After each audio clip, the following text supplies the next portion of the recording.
बंदी छोड़ सतगुरु रामपाल जी परमेश्वर जी की जय हो।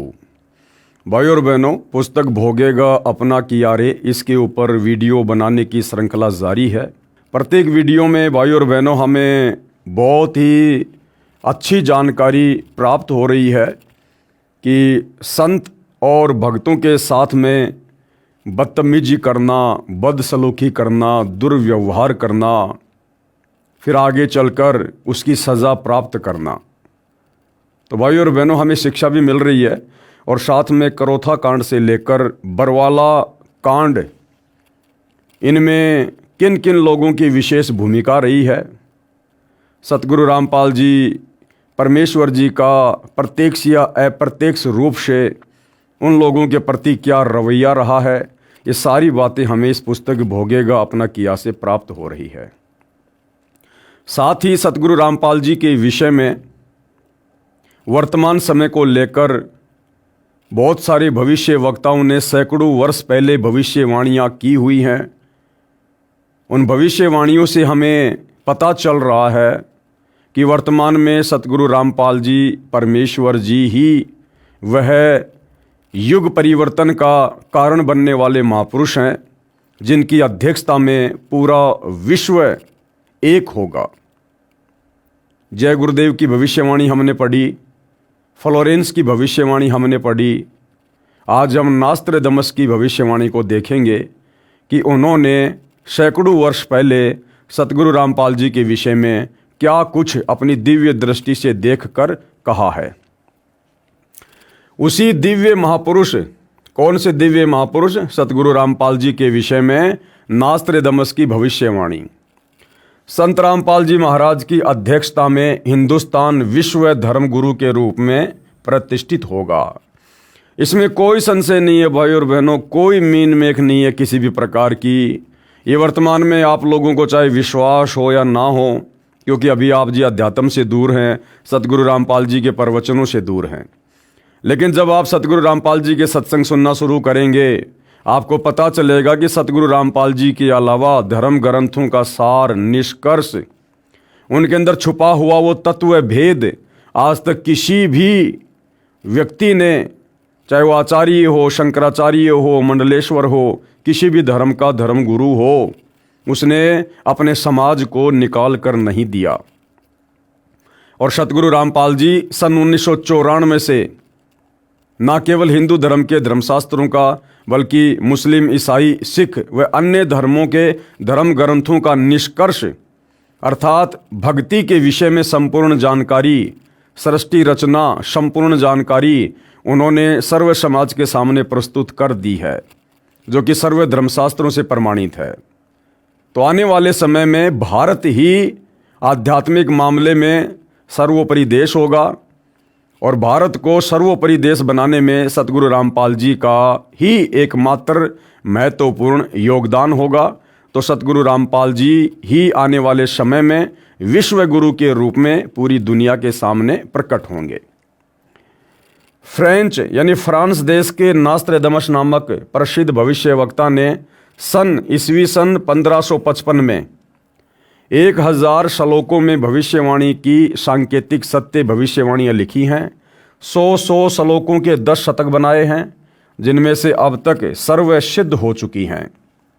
यदि आज से पहले उनकी सारी भविष्यवाणियाँ सिद्ध हो चुकी हैं, तो निसंशय आगे के समय के लिए उन्होंने जो सतगुरु रामपाल जी के विषय में कहा है, वो भी निर्विवाद रूप से सत्य ही साबित होंगी।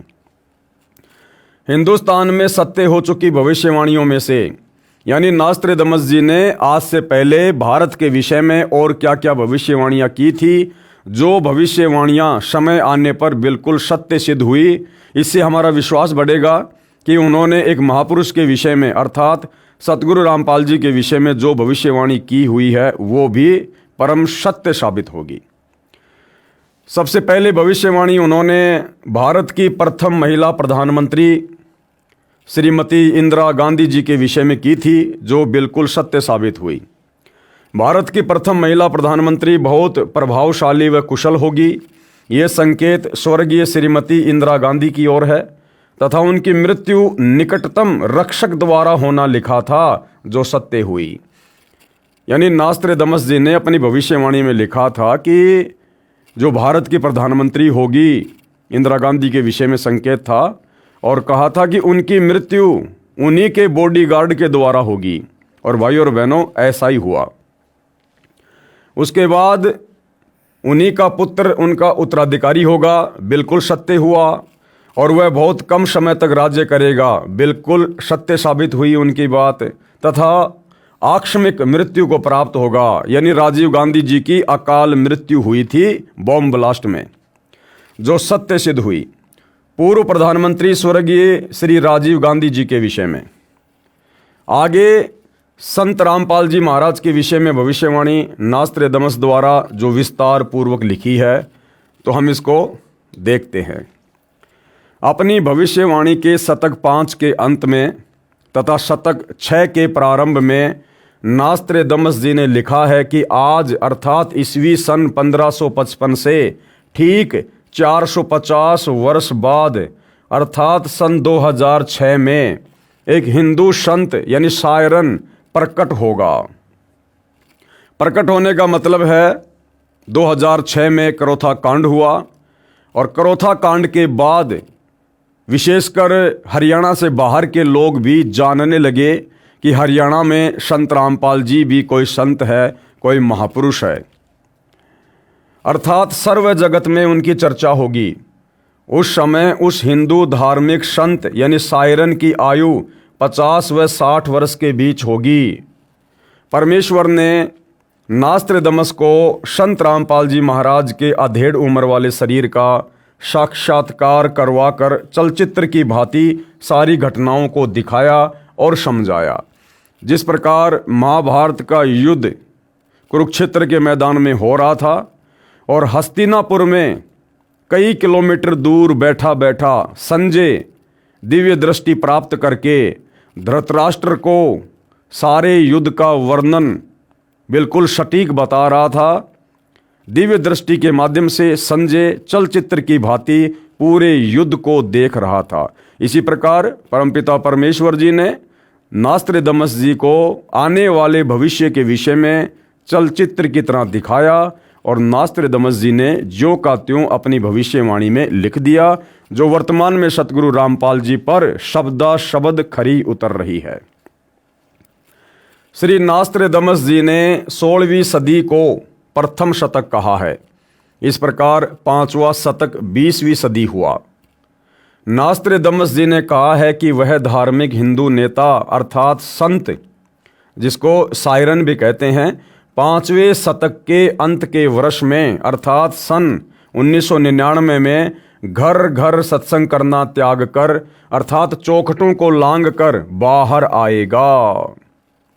घर घर सत्संग करना त्याग कर अर्थात सतगुरु रामपाल जी ने 1999 में गांव-गांव में जाकर आदरणीय गरीबदास जी महाराज जी की अमर वाणियों का अखंड पाठ करना त्याग कर सत्संग करना छोड़कर, और भक्तों ने जो करोथा आश्रम बनाया था उस आश्रम में बैठकर सत्संग करने लगे, और समाचार पत्रों के माध्यम से भी सत्यार्थ प्रकाश के लेख व अन्य धार्मिक लेख उन्होंने समाज में भेजने शुरू किए तथा अपने अनुयायियों को शास्त्र विधि अनुसार भक्ति मार्ग बताएगा।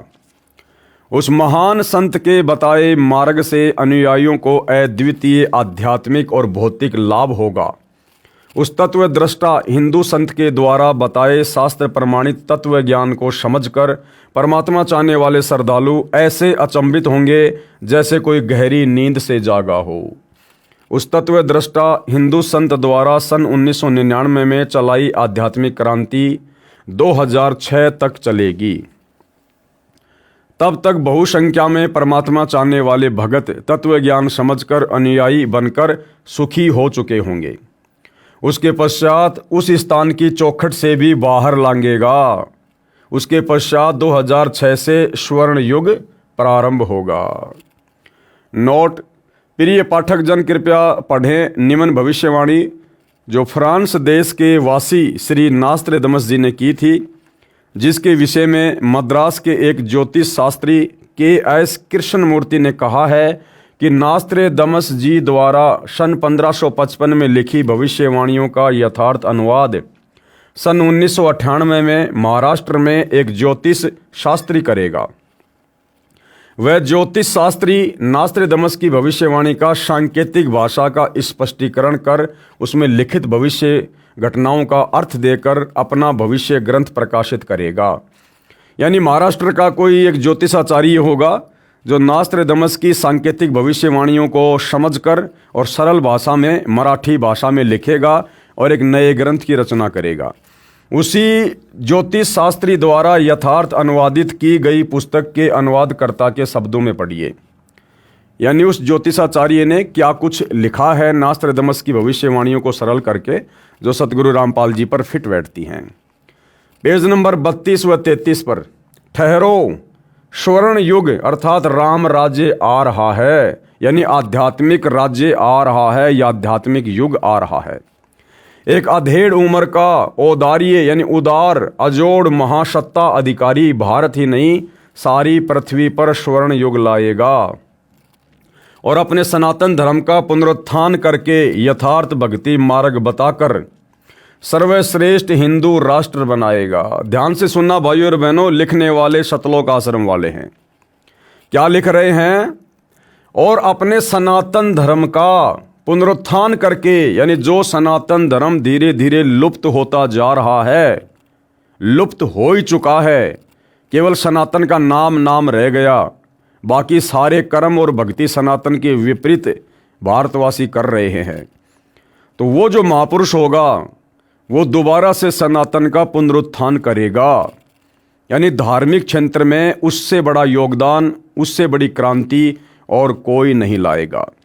ये पुस्तक भाइयों और बहनों सतलोक आश्रम वालों ने लिखी थी 2014 के बरवाला कांड से पहले, और वर्तमान समय चल रहा है 2025 का, जिस समय आप ये वीडियो देख रहे हैं।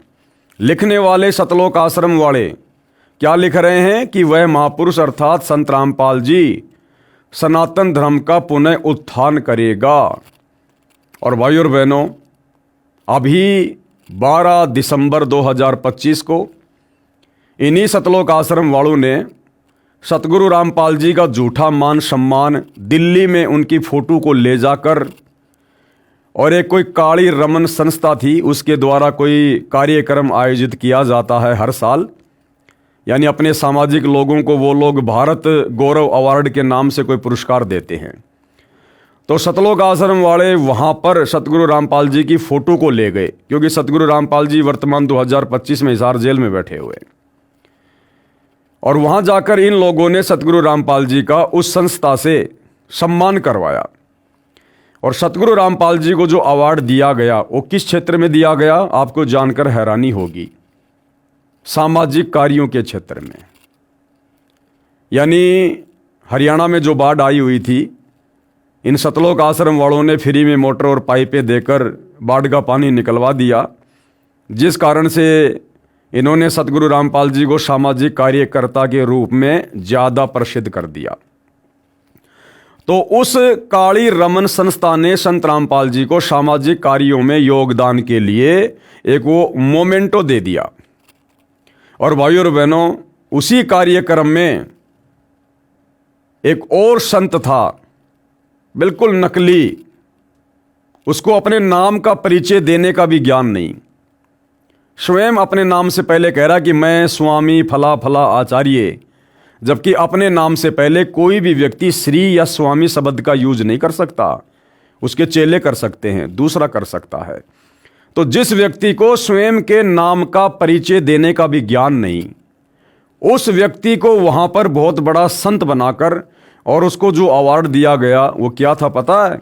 सनातन धर्म का पुनरुत्थान करने का अवार्ड, धार्मिक क्षेत्र में महान कार्य करने का अवार्ड। यानी इन सतलोक आश्रम वालों की आंखों के सामने धार्मिक क्षेत्र का, सनातन धर्म का पुनः उत्थान करने का जो अवार्ड है वो तो दिया गया एक नकली संत को, जिसको भक्ति मार्ग का कै ख गय का भी ज्ञान नहीं। और सतगुरु रामपाल जी जो वास्तव में सारी सृष्टि के रचयिता हैं, अध्यात्म की जिन्होंने शुरुआत की है, इनके अलावा भक्ति मार्ग के विषय में कोई ABCD भी बता नहीं सकता, उस महापुरुष सतगुरु रामपाल जी को इन मंदबुद्धि सतलोक आश्रम वालों ने धार्मिक क्षेत्र का अवार्ड नहीं दिलवाया, सनातन धर्म के पुनरुत्थान का अवार्ड नहीं दिलवाया, केवल सामाजिक कार्यों में सहयोग करने का एक अवार्ड दिलवाया। एक छोटा सा वीडियो आपको दिखा देता हूं भाइयों और बहनों। इस वीडियो को देखने के बाद आप लोगों को समझ में आ जाएगा कि ये सतलोक आश्रम वाले कितना सतगुरु रामपाल जी को समझ पाए हैं और कितना उनके आध्यात्मिक ज्ञान को समझ पाए हैं। उस कार्यक्रम में इन्होंने सतगुरु रामपाल जी का सम्मान नहीं बल्कि उनका अपमान करवाया है। सतगुरु रामपाल जी के सामने अब उनकी छवि ले गए हैं उनका सम्मान करवाने के लिए, तो इनकी नज़रों में तो सतगुरु रामपाल जी का सम्मान हुआ है। तो सतगुरु रामपाल जी के सामने जो कि अध्यात्म के उत्पत्ति करता हैं, जनक हैं और एक नकली संत, 2 कोड़ी का जीव, उसको इन सतलोक आश्रम वालों की आंखों के सामने अध्यात्म का सर्वश्रेष्ठ अवार्ड दिया गया। इन नालायकों ने मुख से एक शब्द भी नहीं निकाला कि जी आप ये क्या कर रहे हो। अगर ये संत जी अध्यात्म को इतना जानते हैं, इतना पहचानते हैं, अगर ये इस अवार्ड के योग्य हैं, तो इनको सतगुरु रामपाल जी के भक्तों के साथ में डिबेट करनी चाहिए, आध्यात्मिक ज्ञान चर्चा करनी चाहिए। उसके बाद जो विजयी हो उसको ये अवार्ड दिया जाना चाहिए। लेकिन ये आश्रम वाले मान बढ़ाई के भूखे बैठ गए वहाँ पर सबसे आगे, सर पे पैर के पगड़ी, और अपनी आंखों से देखते रहे सतगुरु रामपाल जी की बेइज्जती। और जिस नकली संत को अवार्ड दिया गया उसका भी एक छोटा सा वीडियो आप देख लीजिए। उसका इंटरव्यू भी यही सतलोक आश्रम वाले ले रहे हैं, खुशी खुशी इंटरव्यू ले रहे हैं, जबकि शर्म के मारे इनको डूब के मर जाना चाहिए था। देखिएगा। यहाँ पर कुछ संतों को भी अवार्ड दिया गया है, साथ में संत रामपाल जी को भी अवार्ड दिया गया है, तो यहाँ बातचीत करेंगे। नमस्कार जी। नमस्कार। क्या नाम है जी? स्वामी गौरी शंकराचार्य। अच्छा, आपको भी अवार्ड दिया है, अभी हमने देखा आपको भी अवार्ड दिया गया है। थोड़ा हमारे दर्शकों को बताइए कि आपके जो कार्य क्षेत्र हैं उनके लिए बताइए। देखिए, हम धार्मिक क्षेत्र के व्यक्ति हैं। हमारा काम सनातन वैदिक धर्म का प्रचार प्रसार करना। हम लगभग 18 देशों में इस वक्त सनातन धर्म का प्रचार करते हैं, ठीक है।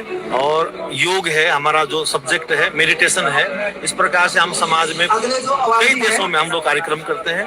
और विशेष हम ये कह सकते हैं कि हम एक सच्चे सिपाही हैं सनातन वैदिक धर्म के, और उसके लिए जो हो सकता है क्षेत्र में हम आगे बढ़ते हैं। तो भाइयों और बहनों, ये छोटा सा वीडियो दिखाने का मेरा मकसद ये था कि जो सतलोक आश्रम वाले इस पुस्तक में खुद लिख रहे हैं सतगुरु रामपाल जी के विषय में कि सनातन धर्म का पुनरुत्थान करके यथार्थ भक्ति मार्ग बताकर सर्वश्रेष्ठ हिंदू राष्ट्र बनाएगा, तो सतगुरु रामपाल जी के बारे में ये खुद क्या लिख रहे हैं।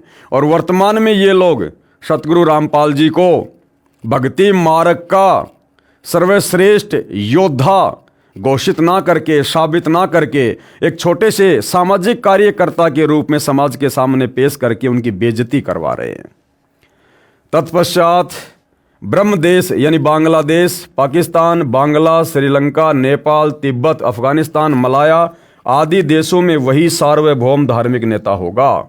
यानी पूरे एशिया में सतगुरु रामपाल जी ही सबसे बड़ी सार्वभौमिक सत्ता के रूप में, शासक के रूप में उभर कर आएंगे।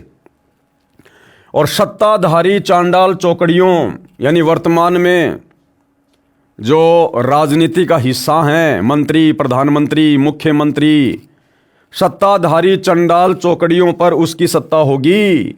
ये सारे के सारे फेल हो जाएंगे। वर्तमान के राजनेता, वर्तमान की पार्टियां हाथ खड़े कर देंगे, क्योंकि ये युग परिवर्तन का दौर चल रहा है।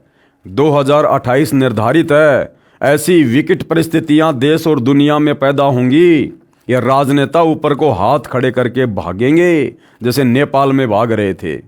उस समय सतगुरु रामपाल जी अपने हाथों में पूरे विश्व की बागडोर को संभालेंगे। वह नेता दुनिया को अधाप मालूम होना है, बस देखते रहो।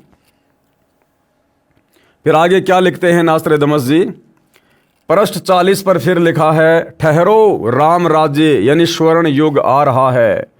जून 1999 से 2006 तक चलने वाली उत्क्रांति में स्वर्ण युग का उत्थान होगा। हिंदुस्तान में उदय होने वाला तारणहार सायरन दुनिया में सुख समृद्धि व शांति प्रदान करेगा।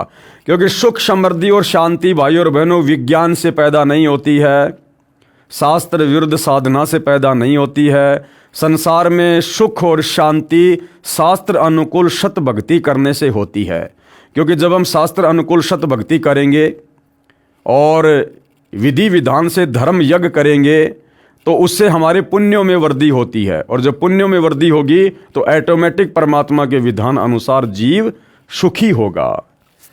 नास्त्रेदमस जी ने निसंदेह कहा है कि प्रकट होने वाला सायरन, यानी सारी दुनिया के सामने अचानक से प्रकट होने वाला सायरन अभी ज्ञात नहीं है, लेकिन वह क्रिश्चियन अथवा मुसलमान हरगिज नहीं है, वह हिंदू ही होगा।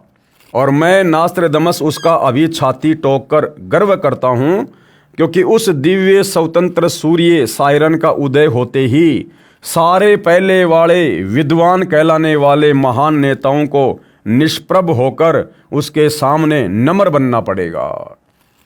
यानी भाइयों और बहनों, आने वाले समय में 2 से 3 वर्षों में जो तांडव धरती पर मचेगा युग परिवर्तन के दौरान, उस समय ये दुनिया भर के जितने भी बड़े बड़े नेता हैं जिनकी वर्तमान में बहुत बड़ी महिमा हो रही है, चाहे कोई किसी देश का प्रधानमंत्री हो, चाहे राष्ट्रपति हो, और आध्यात्मिक क्षेत्र में जितने बड़े बड़े धर्मगुरु हैं, चाहे किसी भी धर्म से संबंधित हों, आचार्य, शंकराचार्य, पोप, पादरी, मुल्ला, मौलवी, इन सब को आने वाले समय में सतगुरु रामपाल जी के आगे नतमस्तक होना पड़ेगा, विनम्र होना पड़ेगा, और ये स्वीकार करना पड़ेगा कि हम तो आप जी के सामने ऊंट के मुंह में जीरे के बराबर भी नहीं हैं।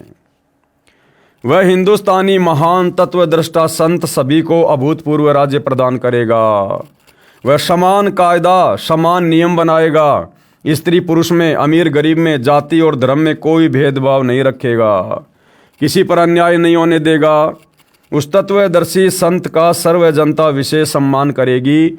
माता पिता तो आदरणीय होते ही हैं, परंतु आध्यात्मिकता व पवित्रता के आधार पर उस शायरन यानी तत्वदर्शी संत का माता पिता से भी अलग श्रद्धा स्थान होगा। यानी भाइयों और बहनों, आज हमें पता चल गया कि माता पिता ने तो केवल हमारे को जन्म दिया, और जन्म देने के लिए भी केवल माता पिता निमित्त बने हैं। एक माता पिता की औकात नहीं है कि 2 पानी की बूंद से शारीरिक मिलन करके और एक इस प्रकार से जीवित इंसान को जन्म दे देंगे। ये सारा का सारा विधान परमात्मा का बनाया हुआ है। माता पिता केवल निमित्त बनते हैं। तो आज सतगुरु रामपाल जी के तत्व ज्ञान से आप और हमें भली भांति समझ में आ गया है कि माता पिता तो केवल हमारे को संसार में लाने का एक माध्यम है। और संसार में हम क्यों लाए गए हैं, ये मनुष्य जन्म क्यों मिला है? शास्त्र अनुकूल सत भक्ति करके आत्म कल्याण करवाने के लिए। और ये मौका किसने दिया? परमपिता परमेश्वर कबीर जी ने। और वही परमपिता परमेश्वर कबीर जी वर्तमान में उसी महापुरुष सतगुरु रामपाल जी के नाम से प्रकट हैं। तो सारा का सारा खेल ये किसका? सतगुरु रामपाल जी का। इसलिए माता पिता का तो हम सम्मान करते हैं, सब ने करना चाहिए, लेकिन माता पिता से लाखों गुना ज़्यादा सम्मान और श्रद्धा हमारे दिलो दिमाग में सतगुरु रामपाल जी परमेश्वर जी के प्रति है। हमारे माता पिता की श्रद्धा भी सतगुरु रामपाल जी के चरणों में है, और हमारी भी विशेष श्रद्धा सतगुरु रामपाल जी के ही चरणों में है, क्योंकि उनकी शरण के बिना जीव का कल्याण नहीं हो सकता। वो जीव चाहे माता पिता हो, चाहे उनके बेटा बेटी हों। और यदि आत्म कल्याण नहीं हुआ तो अगले जन्म में माता पिता भी लक 84 में गधे कुत्ते बनेंगे, और वो बेटा बेटी भी गधे कुत्ते के शरीर प्राप्त करेंगे। इसलिए यहाँ पर लिखा जा रहा है कि माता पिता का भी एक अलग ही जो है स्थान होता है, एक श्रद्धा होती है, लेकिन माता पिता से भी बढ़कर श्रद्धा शिष्यों की अपने गुरु के प्रति होगी। नास्त्रेदमस स्वयं ज्यू वंश का था तथा फ्रांस देश का नागरिक था। उसने क्रिश्चियन धर्म स्वीकार कर रखा था। उसके बावजूद भी नास्त्रेदमस ने यही कहा है कि वह सायरन, वह महापुरुष, वो निश्चित तौर पर हिंदू होगा। यानी उसने जैसा अपनी समाधि में देखा वैसा ही उसने जो का त्यों बोल दिया। उसने क्रिश्चियन धर्म स्वीकार कर रखा था, फिर भी नास्त्रेदमस ने निसंदेह कहा है कि प्रकट होने वाला सायरन केवल हिंदू ही होगा। आगे फिर क्या लिखा गया है? सभी को समान कायदा, नियम, अनुशासन पालन करवाकर सत्य पथ पर लाएगा। मैं नास्त्रेदमस एक बात निर्विवाद सिद्ध करता हूँ, वह सायरन यानी धार्मिक नेता नया ज्ञान आविष्कार करेगा।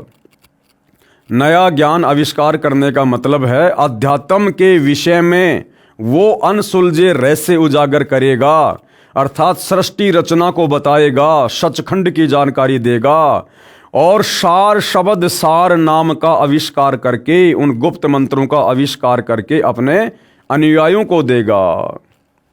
वह सत्य मार्गदर्शन करवाने वाला तारणहार एशिया खंड में जिस देश के नाम महासागर यानी हिंद महासागर है, उसी नाम वाले हिंदुस्तान देश में जन्म लेगा। वह ना ही तो क्रिश्चियन होगा, ना मुसलमान, ना ज्यू होगा, वह निसंदेह हिंदू होगा।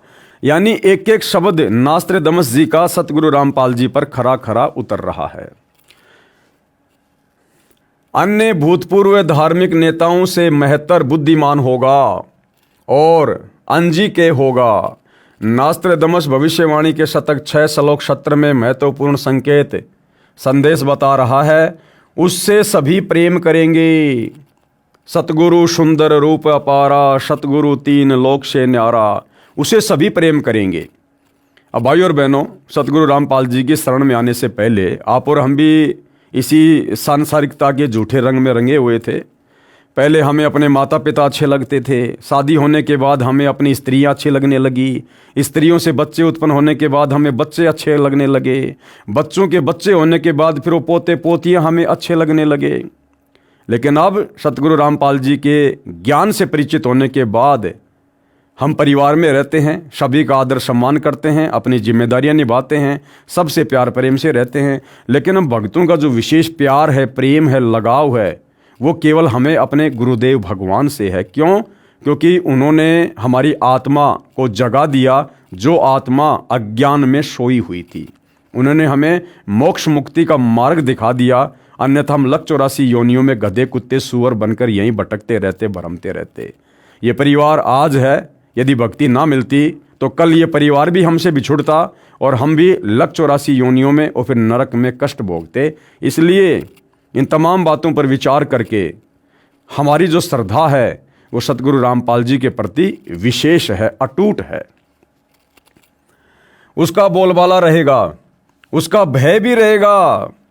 भाई भगत को तत्व ज्ञान हो जाएगा कि यदि मर्यादा तोड़ दी, भक्ति को हल्के में ले लिया, गुरु के प्रति मन में कोई दोष आ गया तो भैया मर्यादा टूटेगी, फिर लक 84 में जाएगा, मोक्ष नहीं हो पाएगा। और मोक्ष नहीं हुआ तो फिर क्या होगा?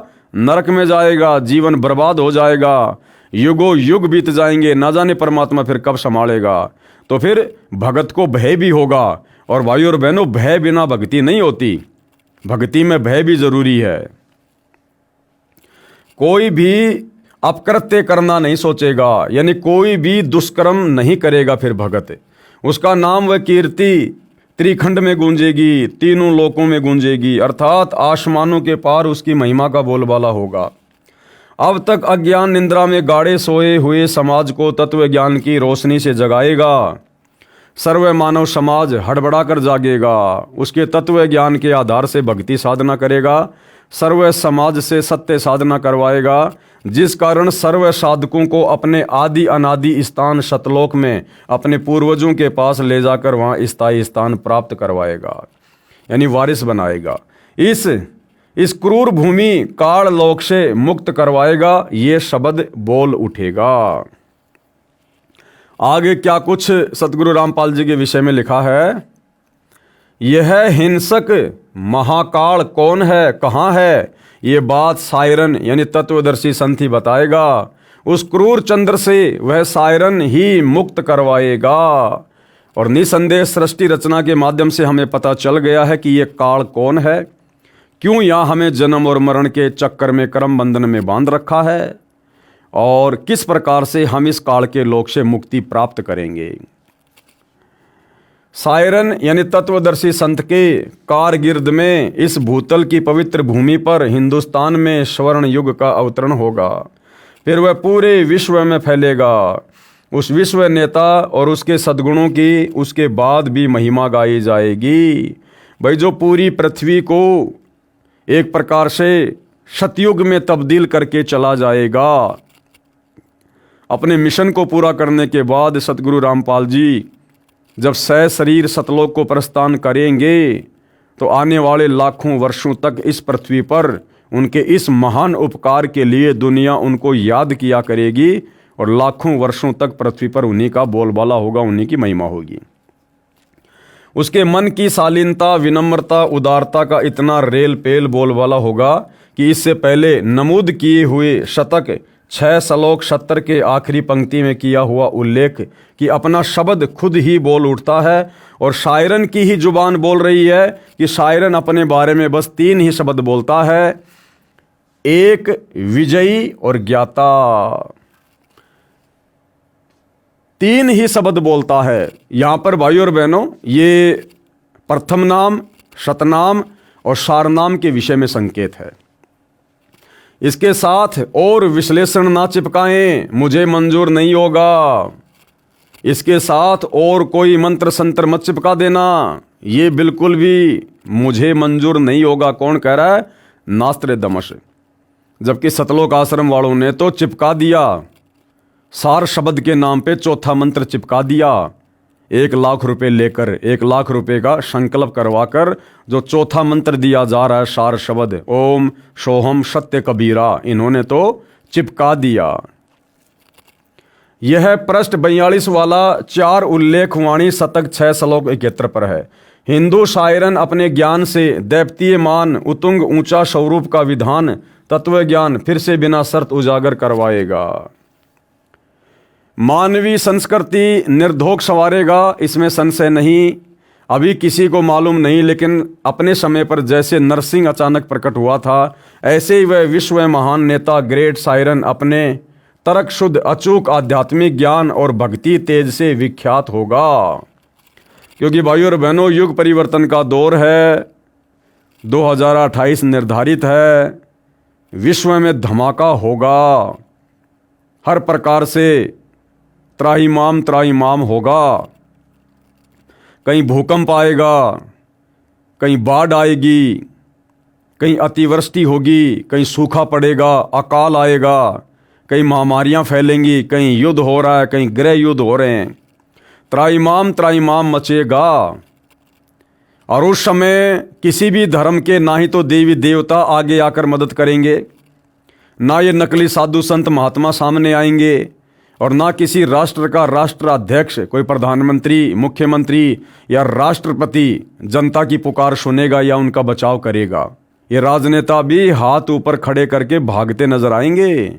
उस समय भाइयों और बहनों, भारत देश की सत्ता को सर्वप्रथम सतगुरु रामपाल जी अपने हाथ में लेंगे और फिर इन्हीं की देखरेख में, इन्हीं के अनुयायियों के द्वारा फिर पूरे विश्व की सत्ता को संभाला जाएगा। दोबारा से शांति स्थापित की जाएगी, संसार में स्थिरता आएगी। मैं नास्त्रेदमस अचंभित हूँ, मैं ना उसके देश जहाँ से अवतरित होगा अर्थात सतलोक देश को, तथा ना उसको जानता हूँ। अब देखो भाइयों और बहनों, कितने संकेत हैं, लेकिन ये सतलोक आश्रम वाले नहीं समझ पाए। नास्त्रेदमस क्या कह रहा है कि मैं नास्त्रेदमस अचंभित हूँ, मैं ना उसके देश को जानता हूं। कौन सा देश? जहां से वो अवतरित होगा, यानी वहां से चलकर आएगा। कौन सा देश? सतलोक देश। अब बताओ भाइयों और बहनों, अगर सतगुरु रामपाल जी सतलोक से चलकर आए हैं तो सतलोक में कौन रहता? या तो आत्मा या परमात्मा। तो परमात्मा तो हमेशा से मुक्त है और सतलोक में रहने वाली आत्मा भी मुक्त है। तो बताओ भाइयों और बहनों, अब वो मुक्ति प्राप्त आत्मा सतलोक से चलकर इस गंदे लोक में एक माँ के गर्भ में 9 महीने कष्ट क्यों उठाएगी? ऊपर को पैर, नीचे को सिर, क्यों कष्ट उठाएगी वो आत्मा? क्या ऋण बाकी रह गया था? और ऋण बाकी था तो फिर सतलोक कैसे चली गई? तो नास्त्रेदमस कह रहे हैं कि वह शायरन सतलोक से चलकर आएगा, अर्थात सतगुरु रामपाल जी किसी माँ के गर्भ से जन्म लेकर पैदा नहीं हुए। ये स्वयंभू परमात्मा है, ये कबीर परमेश्वर हैं। हमारी चरम दृष्टि को धोखा देते हुए परमात्मा इसी प्रकार की लीला करते हैं। हम अज्ञानी जीवों को लगता है कि ये माँ के गर्भ से आए हैं, परंतु माँ के गर्भ से नहीं आते परमात्मा। इसलिए भाइयों और बहनों, अपने गुरुजी को माँ के गर्भ से जन्म लेकर जन्म लिया हुआ कहना या समझना अपने गुरुदेव भगवान के ऊपर संदेह करने में आता है, गुरु को मानुष मानने में आता है। और आदरणीय गरीबदास जी कहते हैं, गुरु को मानुष जो गिणे, मानुष यानी एक मनुष्य जैसा। अब माँ के गर्भ से तो मनुष्य जन्म लेके आएगा, भगवान जन्म लेके नहीं आता। तो गरीबदास जी कहते हैं, गुरु को मानुष जो गिणे, कर चरणा अमृत को पान, ते नर नरक में जाएंगे, जन्म जन्म बने समान। तो अपने गुरु को मानुष मानने वाला अर्थात माँ के गर्भ से जन्म लेकर आया हुआ, मानने वाला, बताने वाला, लिखने वाला, गरीबदास जी कहते हैं अंत में नरक में जाएगा और कुत्ते की योनि प्राप्त करेगा। तो भाई सतलोक आश्रम वाले भाई बहनों, कम से कम नास्त्रदामस जी की भविष्यवाणी पर तो विश्वास कर लो कि वो सायरन कहाँ से आएगा। मैं नास्त्रदामस अचंभित हूँ, मैं ना उसके देश जहाँ से अवतरित होगा अर्थात सतलोक देश को, तथा ना उसको जानता हूँ। मैं उसे सामने देख भी रहा हूँ, क्योंकि उसकी पूर्व जन्म की भक्ति कमाई से परमात्मा चलचित्र की भांति वर्तमान समय को दिखा रहे थे। उसकी महिमा का शब्दबद्ध में कोई मिसाल नहीं कर सकता। बस उसे ग्रेट सायरन, महान धार्मिक नेता कहता हूँ। अपने धर्म बंधुओं की सदकालीन समस्या से, दयनीय अवस्था से बेचैन होता हुआ, स्वतंत्र ज्ञान सूर्य का उदय करता हुआ, अपने भक्ति तेज से जग का तारणहार 5वें शतक 20वीं सदी के अंतिम वर्ष के अंत में यानी ईस्वी 1999 अधेड़ उम्र का विश्व का महान नेता जैसे तेजस्वी सिंह मानव उद्विग्न अवस्था से चौखट लांघता हुआ मेरे नास्त्रदामस के मन का भेद ले रहा है और मैं उसका स्वागत करता हुआ आश्चर्यचकित हो रहा हूँ। उदास भी हो रहा हूँ, क्योंकि उसका दुनिया को ज्ञान ना होने से मेरा सायरन तत्वदर्शी संत अपेक्षा का पात्र बनेगा। अर्थात उस तत्वदर्शी संत को परमेश्वर के रूप में ना पहचान कर, ना जानकर दुनिया उनके सतज्ञान का विरोध करेगी। उनको विरोध का सामना करना पड़ेगा। अर्थात 2006 का करोथा कांड हुआ, लोगों ने नहीं समझा अपने तारणहार को। फिर 2014 में बरवाला कांड हुआ, भगत भी नहीं समझ पाए अपने गुरुदेव भगवान को। इसलिए नास्त्रदामस जी ने लिखा है कि दुनिया उसको ना समझकर और उसका विरोध करेगी। उस महान संत को अपेक्षा का पात्र बनना पड़ेगा, उपेक्षा का पात्र बनना पड़ेगा। तो 2006 में तो सतगुरु रामपाल जी को ना समझकर झज्जर, करोथा, डिग्गल, बागपुर आदि गांव के लोगों ने अपने कर्म बिगाड़ लिए। और 2014 बरवाला कांड के समय खुद सतगुरु रामपाल जी के बेटा बेटी, भाई बंधु, रिश्तेदारों ने ना समझकर अपनी मनमानियां करते हुए बरवाला कांड जैसी घटना को जन्म देकर अपने कर्म फोड़ लिए। क्योंकि उसका दुनिया को ज्ञान ना होने से मेरा सायरन तत्वदर्शी संत उपेक्षा का पात्र बन रहा है। मेरी यानी नास्त्रदामस की चित्त भेदक भविष्यवाणी की और उस वैश्विक सिंह मानव की उपेक्षा ना करें। नास्त्रदामस जी कह रहे हैं कि मेरी भविष्यवाणी को सामान्य ना समझें और मैं जिस महापुरुष के विषय में बातें कह रहा हूं उसको भी कमजोर ना समझे, कम ना समझे, मजाक में ना ले इन बातों को। उसके प्रकट होने पर तथा उसके तेजस्वी तत्व ज्ञान रूपी सूर्य उदय होने से आदर्शवादी श्रेष्ठ व्यक्तियों का पुनरुत्थान तथा स्वर्ण युग का प्रभात शतक 6 में आज ईस्वी 1955 से 450 वर्ष बाद अर्थात 2006 में अर्थात 1555 प्लस 450 बराबर 2005 के पश्चात अर्थात 2006 में शुरुआत होगी। इस कृतार्थ शुरुआत का मैं नास्त्रदामस दृष्टा हो रहा हूँ। यानी 15वीं सदी में नास्त्रदामस जी अपनी ध्यान समाधि में पूर्व जन्म की भक्ति के फलस्वरूप सतगुरु रामपाल जी के इस वर्तमान समय को, उनकी उम्र को, उनके कार्यों को, उनके ओजस्वी और तेजस्वी व्यक्तित्व को बिल्कुल देख रहे थे। फिर आगे क्या कहा है पृष्ठ 44, 45, 46 पर नास्त्रदामस शतक 1 श्लोक 50 में फिर प्रमाणित कर रहा है, 3 ओर से सागर से घिरे द्वीप हिंदुस्तान देश में उस महान संत का जन्म होगा अर्थात प्रकट होगा। उस समय तत्व ज्ञान के अभाव से अज्ञान अंधेरा होगा। यानी जब सतगुरु रामपाल जी ने सन 1994 से अपने यथार्थ 13वें कबीर पंथ की शुरुआत की है, उससे पहले बिल्कुल अज्ञान अंधेरा था। अध्यात्म की कोई ज्योति कहीं नहीं जली हुई थी। चारों तरफ काल के द्वारा भेजे गए संतों का बोलबाला था। शास्त्र विरुद्ध साधना ही पृथ्वी पर हो रही थी। नैतिकता का पतन होकर हाहाकार मचा होगा। वह सायरन धार्मिक नेता गुरुवर अर्थात गुरुजी को वर यानी श्रेष्ठ मानकर अपनी साधना करेगा तथा करवाएगा। नास्त्रदमस जी कह रहे हैं कि वो है सायरन यानी वह महापुरुष अर्थात सतगुरु रामपाल जी गुरु को सर्वश्रेष्ठ बताकर स्वयं भी भक्ति करेगा और अपने अनुयायी से भी करवाएगा। तो भाइयों और बहनों, नास्त्रदमस की भविष्यवाणी पर वर्तमान में कौन चल रहा है? सतगुरु रामपाल जी के साथ संगति से जुड़े हुए सत्सेवक भाई बहन।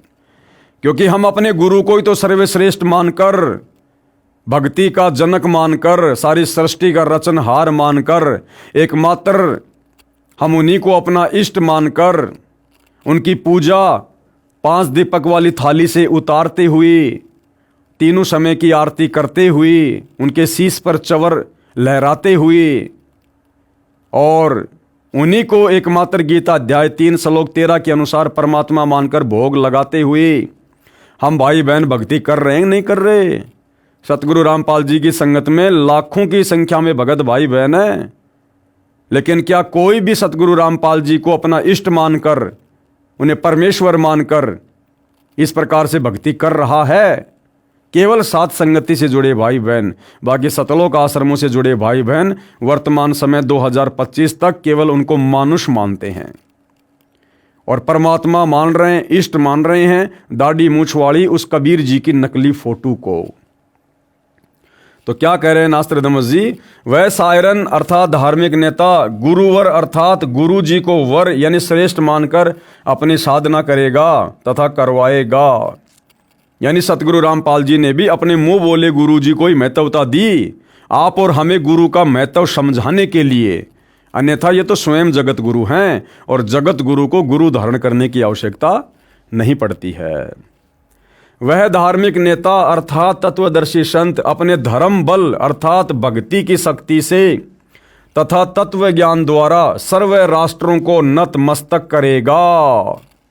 एशिया में उसे रोकना अर्थात उसके प्रचार में बाधा करना पागलपन होगा। शतक 1 श्लोक 50।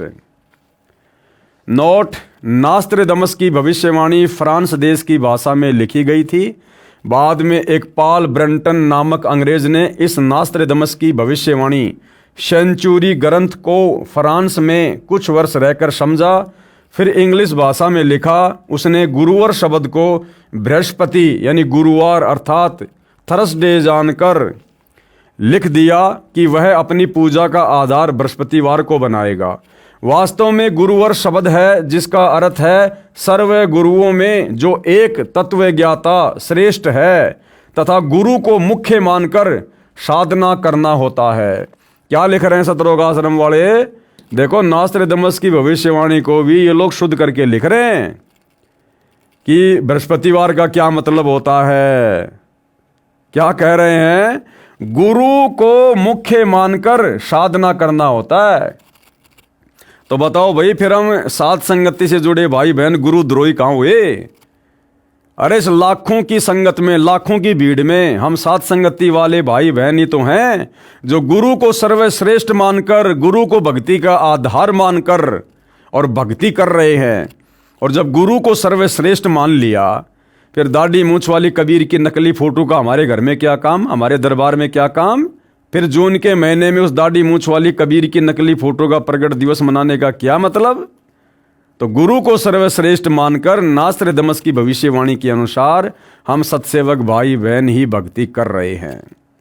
देखो भाइयों और बहनों, जिस प्रकार गुरुदेव ने बताया कि भाई संसार में गुरु बहुत हो गए, इसलिए परमात्मा ने स्वयं को सतगुरु कहना पड़ा, सच्चा ज्ञान देने वाला। इसी प्रकार भाइयों और बहनों, सतगुरु रामपाल जी की संगत में वर्तमान में जो 2 पार्ट बने हुए हैं, तो क्या है ना, सेवक तो बहुत हो गए, सारे सेवक है संत रामपाल जी के, लेकिन सच्चे सेवक कौन है, सत सेवक कौन है? इसलिए भाइयों और बहनों, हम साथ संगति वाले भाई बहनों को सत सेवक नाम रखना पड़ा। सत सेवक। ये सतलोक आश्रमों में जाने वाले भाई बहन भी सेवक हैं, लेकिन भाई ये अपने गुरुजी के सेवक नहीं है, ये तो मुर्दों के सेवक हैं। ये तो उस मुर्दा फोटो दाढ़ी मूछ वाली जो कबीर जी की समझी जाती है, ना जाने किसने बनाई, आजकल तो एआई से बनाई जा रही है, ये तो उस मुर्दा फोटो के सेवक हैं। इसलिए हम लोगों ने अपने नाम के आगे सत सेवक नाम लगाना पड़ा। गुरु को मुख्य मानकर साधना करना होता है। वेद भाषा में बृहस्पति का भावार्थ सर्वोच्च स्वामी अर्थात परमेश्वर, दूसरा अर्थ बृहस्पति का जगत गुरु भी होता है। जगत गुरु तथा परमेश्वर भी बृहस्पति का बोध है। वह अधेड़ उम्र में तत्व ज्ञान का ज्ञाता तथा श्रेय होकर त्रिखंड में कीर्तिमान होगा। मुझ नास्त्रदमस को उसका नया उपाय साधना मंत्र ऐसा जालिम मालूम होता है जैसे सर्प को वश करने वाला गारुड़ मंत्र से महाविशैले सर्प को वश कर लेता है। यानी नास्त्रदमस जी कह रहे हैं कि उस शायरन के पास, तत्वदर्शी संत के पास भक्ति मार्ग का वह जबरदस्त मंत्र होगा, सतनाम। वो इतना प्रभावशाली होगा जैसे गारुड़ के पास में विशैले सर्प को काबू करने का मंत्र होता है। वह नया उपाय, नया कायदा बनाने वाला तत्ववेता दुनिया के सामने उजागर होगा। उसी को मैं नास्त्रदमस अचंभित होकर ग्रेट शायरन बता रहा हूँ। ग्रेट शायरन का मतलब है महान तत्वदर्शी संत। उसके ज्ञान के दिव्य तेज के प्रभाव से उस द्वीप कल्प यानी भारतवर्ष में आक्रामक तूफान खलबली मचेगी, अर्थात अज्ञानी संतों द्वारा विद्रोह किया जाएगा। उसको शांत करने का उपाय भी उसी को मालूम होगा। जैसे जालिम सरपनी को वश किया जाता है, वह सिंह के समान शक्तिशाली व तेज पुंज व्यक्तित्व का होगा। अब देखो भाई और बहनों, नास्त्रदमस जी कह रहे कि सतगुरु रामपाल जी का, उस महापुरुष का, ग्रेट शायरन का व्यक्तित्व क्या होगा? वह तेज पुंज व्यक्तित्व का होगा। तेज पुंज अर्थात भाई और बहनों, हम वाणी में पढ़ते हैं गैबी ख्याल विशाल सतगुरु में कि धन सतगुरु उपदेश देवा 84 ब्रह्म मेट ही तेज पुंज अन्य देह धर कर इस विधि हमको भेट ही। यानी वो कबीर परमात्मा जो सतलोक में तेज पुंज के शरीर युक्त है, वो अपनी काया को, अपने तेज पुंज वाले शरीर को हल्का करके और इस पृथ्वी पर प्रकट होता है। तो सतगुरु रामपाल जी 5 तत्व की काया से निर्मित नहीं हैं। 5 तत्व अग्नि पृथ्वी वायु जल आकाश इससे बनी हुई पंचभौतिक इस शरीर से निर्मित नहीं हैं।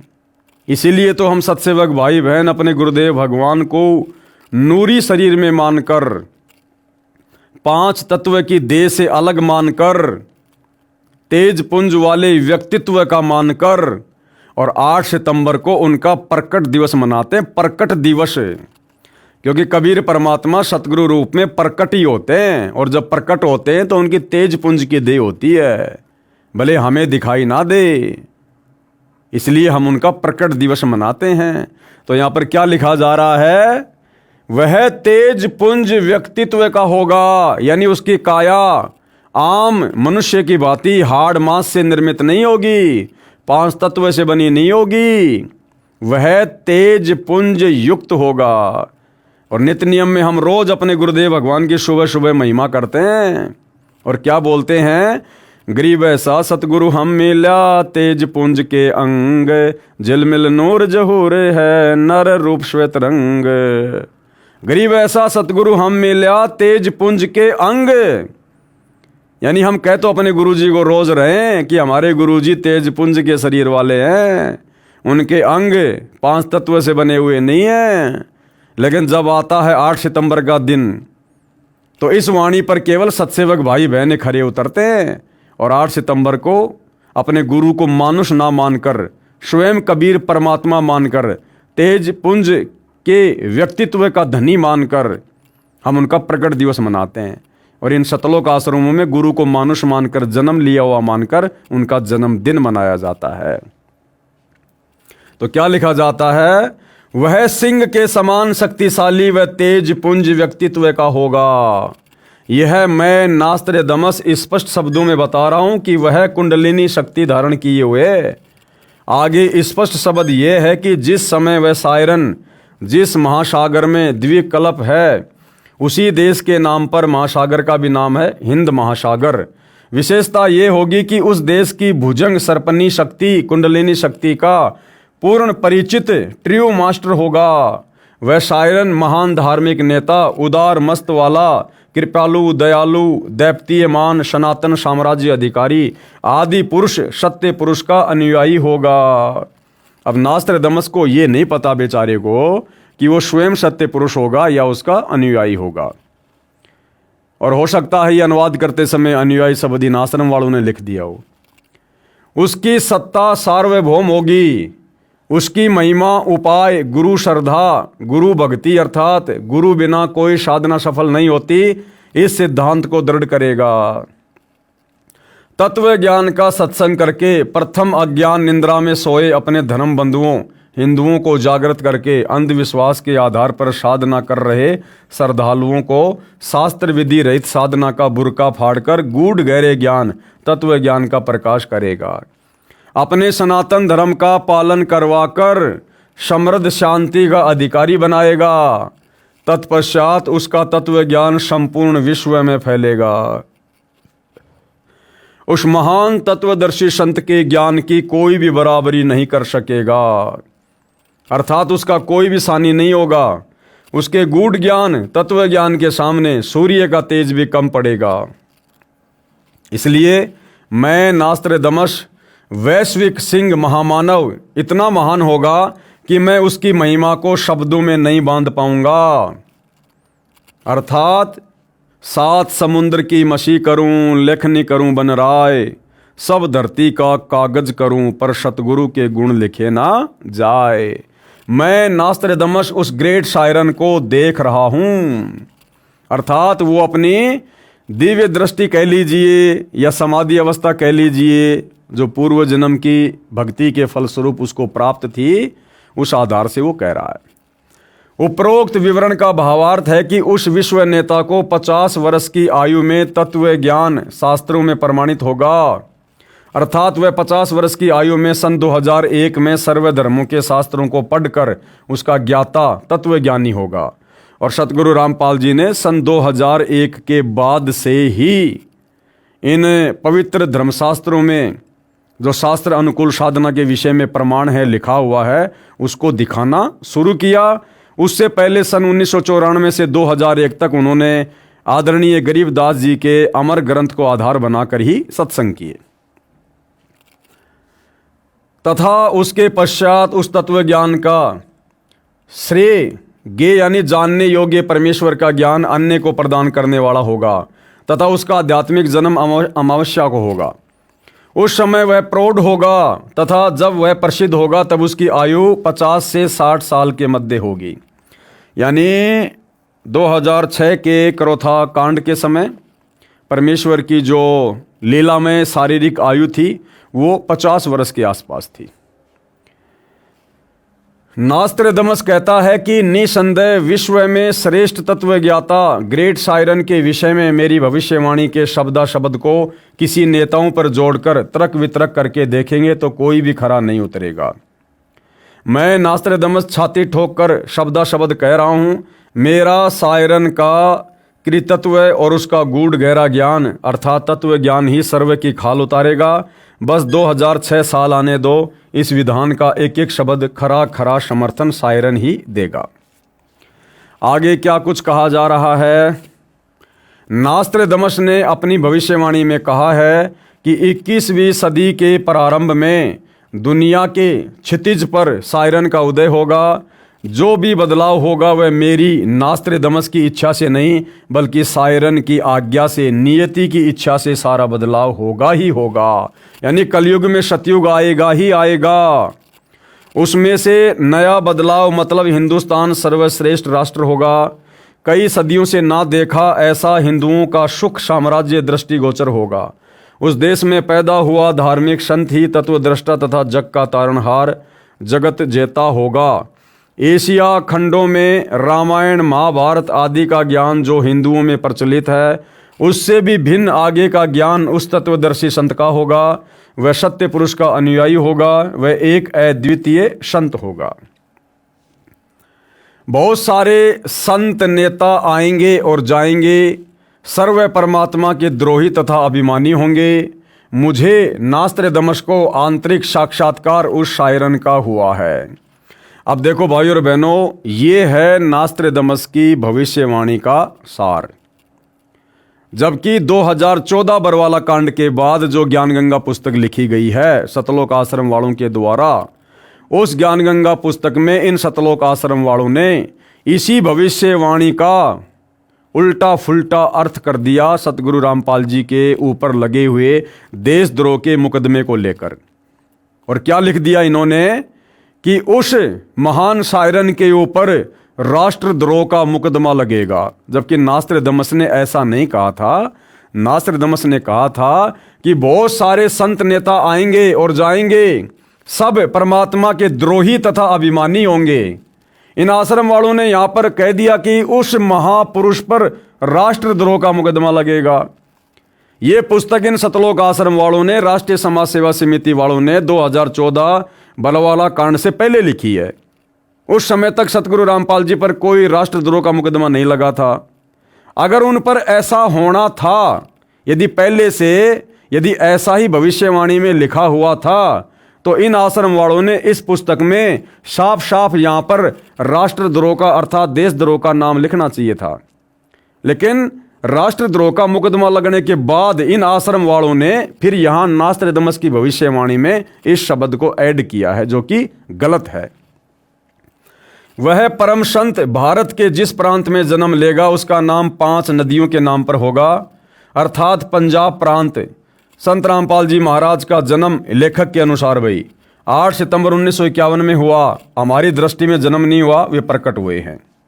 उस समय हरियाणा तथा पंजाब एक ही प्रांत था। 1 नवंबर 1966 को हरियाणा प्रांत पंजाब से भिन्न हुआ।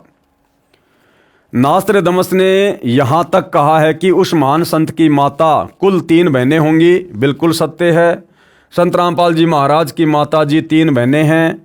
2 का देहांत हो चुका है। वर्तमान में सतगुरु रामपाल जी की मुंह बोली माता जी का भी देहांत हो चुका है, अर्थात तीनों बहनों का शरीर छूट चुका है। संत रामपाल जी की माता यानी उनकी मुंह बोली माता आज 2013 तक जीवित है, लेकिन 2014 में बरवाला कांड हुआ। उसके बाद 2018 में सतगुरु रामपाल जी की मुंह बोली माता जी का भी देहांत हो गया। नास्त्र दमस ने यह भी लिखा है कि जहां वह संत आश्रम बनाएगा उसके पास से निकले मार्गों को विशाल किया जाएगा, अर्थात करोथा आश्रम के पास भी हाईवे बन चुका है और बरवाला आश्रम के बाहर भी हाईवे बन चुका है। हिंदुस्तान का हिंदू संत आगामी अंधकारी भक्ति ज्ञान के अभाव से अंधे प्रलयकारी स्वार्थवश भाई भाई को मार रहा है। बेटा बाप से विमुख है। हिंदू हिंदू का शत्रु, मुसलमान मुसलमान का दुश्मन बना है। धुंधुकारी अर्थात माया की दौड़ में बेसब्रे समाज जगत को नया प्रकाश देने वाला सर्वश्रेष्ठ जगत जेता धार्मिक विश्व नेता की अपनी उदासी के सिवा कोई अभिलाषा नहीं होगी। अर्थात लेखक ये कहना चाहता है, अर्थात नास्त्र दमस की भविष्यवाणी ये कह रही है कि उस महान संत का परमार्थ के अलावा अपना किसी प्रकार का कोई स्वार्थ नहीं होगा और उनकी चिंता का केवल एक ही कारण होगा, आत्माओं को सतलोक में भेजना, मोक्ष दिलवाना। धार्मिक विश्व नेता की अपनी उदासी के सिवा कोई अभिलाषा नहीं होगी, अर्थात मानव उद्धार के लिए चिंता के अतिरिक्त कुछ भी स्वार्थ नहीं होगा, ना अभिमान होगा। ये मेरी भविष्यवाणी की गौरव की बात होगी कि वास्तव में वह तत्वदर्शी संत संसार में अवश्य प्रसिद्ध होगा। उसके द्वारा बताया ज्ञान सदियों तक छाया रहेगा। वह संत आधुनिक वैज्ञानिकों की आंखें चक्काचौंध करेगा, ऐसे आध्यात्मिक चमत्कार करेगा कि वैज्ञानिक भी आश्चर्य में पड़ जाएंगे। और हो रहा है भाई और बहनों, ऐसे ऐसे केस हॉस्पिटल में जाते हैं और डॉक्टर भी अंत में हाथ जोड़कर पूछते हैं कि भाई आप किस भगवान की भक्ति करते हो, आप बच कैसे गए। फिर भगत कहते हैं जी हमारे गुरुदेव सतगुरु रामपाल जी हैं, स्वयं कबीर भगवान धरती पर आए हुए हैं, हम उनकी भक्ति करते हैं। तो डॉक्टर भी कहते हैं भाई धन्य है तुम्हारे गुरुदेव, अन्यथा तुम्हारी उम्र शेष नहीं थी। तो भाई सतगुरु जो चावे सो कर दे, भरम पड़ो मत कोई, और सेऊ धड़ पर शीश चढ़ाया पाछे करी रसोई।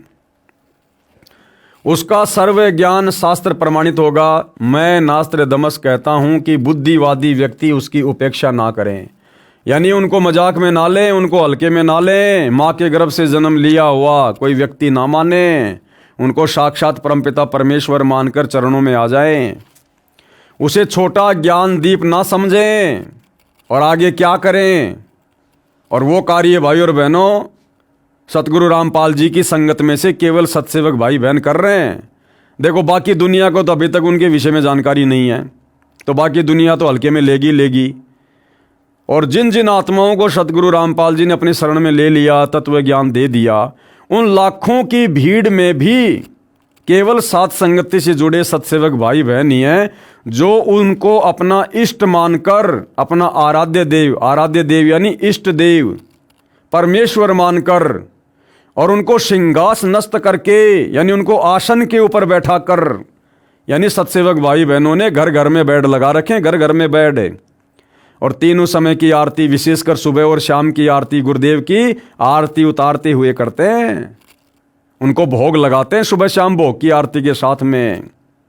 तो ये प्रक्रिया जो अब आगे नास्त्रदमस जी बताने जा रहे हैं, केवल साध संगति से जुड़े सत्सेवक भाई बहन कर रहे हैं। क्या कह रहे हैं कि उसे छोटा ज्ञान दीप ना समझें। उस तत्ववेता महामानव सायरन को सिंहास नस्त करके यानी सिंहासन पर बैठाकर, कोष्टक में लिखा जा रहा है आसन पर बैठाकर। अरे तो भैया घर घर में जो बेड लगा रखे हैं सत्सेवक भाई बहनों ने, वो आसन ही तो है गुरुदेव भगवान को सिंहास नस्त करने के लिए। अब भोग लगाएंगे तो कहाँ लगाएंगे? अपने गुरुदेव भगवान की फोटो को अलमारी में रख के भोग थोड़ा ना लगाएंगे। अपने गुरुदेव भगवान की आरती उनको अलमारी में बैठा कर थोड़ा ना लगाएंगे। दीवार पर फोटो को टांग कर थोड़ा ना उनकी आरती उतारेंगे। तो नास्त्रदमस जी क्या कह रहे हैं? कम से कम उनकी भविष्यवाणी पर तो विश्वास कर लो। अरे हम सत्सेवक भाई बहन तो सतलोक आश्रम वालों को दुश्मन नजर आते हैं। हमारी बातें तो तुम्हारी समझ में नहीं आ रही, कम से कम नास्त्रदमस की बातों पर तो यकीन करो कि उस तत्ववेता महामानव, एक होता है मानव आप और हम हैं, दो कोटि के जीव, चाहे राजा हो चाहे रंक हो, हम हैं मानव। और एक होता है महामानव जिसने मानव को पैदा किया है, परमात्मा कबीर जी। उस महामानव शायरन को सिंहास नस्त करके अर्थात आसन पर बैठाकर, जैसे सात संगति वाले भाई बहनों ने घर घर में बेड लगा रखे हैं, अपने गुरु जी को आसन दे रखा है, उसको आराध्य देव मानकर, हम सभी भाई बहन उनको आराध्य देव मानकर, इष्ट मानकर उनकी पूजा करते हैं। आराध्य देव यानी इष्ट। और आप सतलोक आश्रम वाले भाई बहन इष्ट मान रहे हो दाढ़ी मूछ वाली कबीर की फोटो को, उसको आराध्य देव मानकर पूजा करें। अब पूजा क्या होती है? पूजा पाती पंच पोहप कर पूजा, देव निरंजन और न दूजा। तो नास्त्रदमस के अनुसार केवल सत्सेवक ही अपने गुरु को पहचान कर, उनको अपना आराध्य देव, अपना इष्ट मानकर, अब जब हमने गुरु को इष्ट मान लिया, आराध्य देव मान लिया नास्त्रदमस के अनुसार, फिर भैया दाढ़ी मूछ वाली फोटो का क्या महत्व रह गया? उस कागज के टुकड़े का क्या रोल? जब हमने गुरु को इष्ट मान लिया, कबीर मान लिया, आराध्य देव मान लिया, फिर दाढ़ी मूछ वाली फोटो का जून में कबीर प्रकट दिवस क्यों मनाएं? उस मुर्दा फोटो को घर में क्यों रखें? तो नास्त्रदमस जी कह रहे हैं उसको आराध्य देव मानकर पूजा करें। वह आदि पुरुष, सत्य पुरुष का अनुयायी दुनिया का तारणहार होगा। विशेष भविष्य वक्ता नास्त्रदमस की भविष्यवाणी को ठीक से न समझकर व्यर्थ की अटकलबाजियां लगाई गई हैं। उदाहरण के लिए नास्त्रदमस की भविष्यवाणी, अभी अंग्रेजी पढ़ लेना भाई क्या क्या लिखा हुआ है इसमें। सेंचुरी 10 क्यूटेरियम number 75 long awaited, he will never return in Europe, he will appear in Asia and he will grow. Our all king of East, one of the Ligas issued from the great Hermes, ये शब्दों के अर्थ भी लिखे हुए हैं भाई, देख लेना। मेरे को तो ज़्यादा ये अंग्रेजी फंग्रेजी आती नहीं है, हम तो सीधा हिंदी पे चलते हैं। वह महान सायरन उस देश में उत्पन्न होगा जो 3 ओर से सागर से घिरा होगा। भारत ही एकमात्र ऐसा देश है जो 3 ओर से समुद्र से घिरा है। नंबर 2, उस देश का नाम एक समुद्र के नाम पर होगा, हिंद महासागर अर्थात हिंदुस्तान। वह महापुरुष हिंदुस्तान के उस क्षेत्र में जन्म लेगा जिसमें 5 नदियां रावी, सतलुज, झेलम, व्यास और चिनाब बहती हैं, अर्थात वो क्षेत्र है पंजाब। और जिस समय सतगुरु रामपाल जी प्रकट हुए 8 सितंबर 1951 को, उस समय यह धनाना का क्षेत्र, रोहतक का क्षेत्र पूरा पंजाब का क्षेत्र था। और फिर 1966 में पंजाब से हटकर हरियाणा बना। विवेचन, इस आधार से एक सज्जन ने अपना मत व्यक्त किया है कि श्री गुरु नानक जी के विषय में उपरोक्त भविष्यवाणी है, क्योंकि श्री नानक जी का जन्म पंजाब प्रांत में हुआ था। विचार करें, उस सज्जन को ध्यान नहीं रहा कि श्री नास्त्रदमस ने यह भविष्यवाणी सन 1555 में लिखी थी और श्री नानक जी का जीवन काल सन 1469 से सन 1539 तक रहा था। ये भविष्यवाणी है, भूतवाणी नहीं है। इसलिए उस सज्जन का तर्क गलत है। संत रामपाल जी महाराज नास्त्रदमस के उचित पात्र हैं। आगे और क्या कुछ लिखा गया है। सेंचुरी नंबर 1 प्रश्न नंबर 76 में स्पष्ट किया है कि उस महान शायरन की माता जी 3 बहनें होंगी। संत रामपाल जी महाराज की माता जी नहीं, मुंह बोली माता जी 3 बहनें थी। उस महान संत के 2 पुत्र तथा 2 पुत्री होंगी और वर्तमान में दोनों बेटे भी नालायक हैं और दोनों बेटियां भी नालायक हैं। संगत की मर्यादा तोड़वाने में विशेष भूमिका निभा रहे हैं। संत रामपाल जी महाराज के 2 पुत्र तथा 2 पुत्री संतान रूप में हैं। नास्त्रदमस के समर्थन में अन्य भविष्य वक्ताओं की भविष्यवाणियां। अब जो भविष्यवाणी सतगुरु रामपाल जी के विषय में नास्त्रदमस जी ने की हैं, तो उन भविष्यवाणियों के समर्थन में अन्य कौन कौन भविष्य वक्ता हैं जिन्होंने बिल्कुल यही कहा है। नंबर 1 है, इंग्लैंड के ज्योतिषी कीरो ने सन 1925 में लिखी पुस्तक में भविष्यवाणी की है।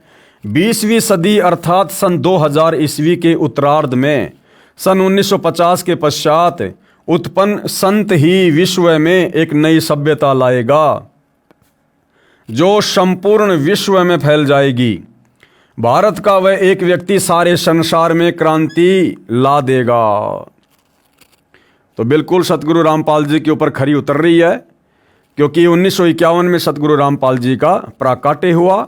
उसके बाद उन्होंने देश और दुनिया को शिक्षा दी और वैज्ञानिकों को शत प्रेरणा करके उन्होंने नए नए आविष्कार करवाए। और उसके बाद सन 1994 से अपनी भक्ति मार्ग को शुरू करके दुनिया को उन वैज्ञानिक उपकरणों के माध्यम से, सोशल मीडिया, टीवी चैनल, इन सब के माध्यम से उन्होंने अपने ज्ञान का प्रचार और प्रसार किया और करवाया।